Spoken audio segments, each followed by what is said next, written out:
বাইশের ছাত্র সমাজ কর্তৃক আয়োজিত আজকের কর্মসূচি বাজার পরিষ্কার এবং মনিটরিং এবং ট্রাফিক যে কাজগুলো রয়েছে আজকে আমরা দেখতে পাচ্ছি। সেই কাজগুলো বাস্তবায়নে, সেই কর্মসূচি বাস্তবায়নে মাঠে নেমেছে বাইশেরী উচ্চ বিদ্যালয় কলেজ, বাইশেরী শাহাবুদ্দিন দাকিম মাদ্রাসা, বাইশেরী বালিকা উচ্চ বিদ্যালয়, বাইশেরী বালিকা মাদ্রাসা।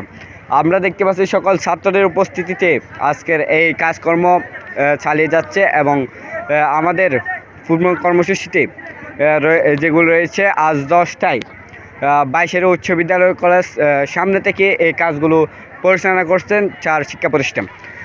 আজকে যেটা শুরু করেছিল বাইশেরী উচ্চ বিদ্যালয় কলেজ এবং বাইশেরী শাহাবুদ্দিন দাকিম মাদ্রাসার শুরু থেকেই আমাদের কর্মকাণ্ডে অংশগ্রহণ করেছে এবং আজকের কর্মসূচি আমাদের অনেকক্ষণ চলমান থাকবে। এবং সবাইকে অসংখ্য ধন্যবাদ, শুভেচ্ছা জানাচ্ছি, আন্তরিক মোবারকবাদ জানাচ্ছি।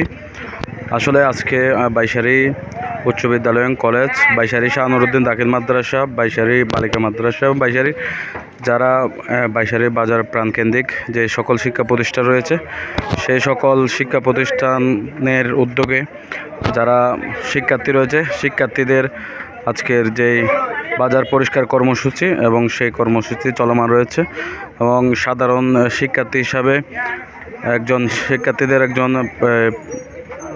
দায়িত্বশীল মানুষ হিসাবে শিক্ষার্থীরা যারা দিনের দুপুরে কষ্ট করছেন, এটা অত্যন্ত আন্তরিক এবং সারা বাংলাদেশ পরিষ্কার পরিচ্ছন্নর যে অভিযান সেটা চলমান রয়েছে এবং বাইশেরীর আপামর জনসাধারণের পক্ষ থেকে শিক্ষার্থীদেরকে আন্তরিক ধন্যবাদ জানাচ্ছি।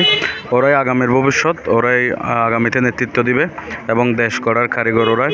এই শিক্ষার্থীকে দল মত নির্বিশেষে সবার আন্তরিক সহযোগিতা এবং ভালোবাসা ওনাদের জন্য থাকবে।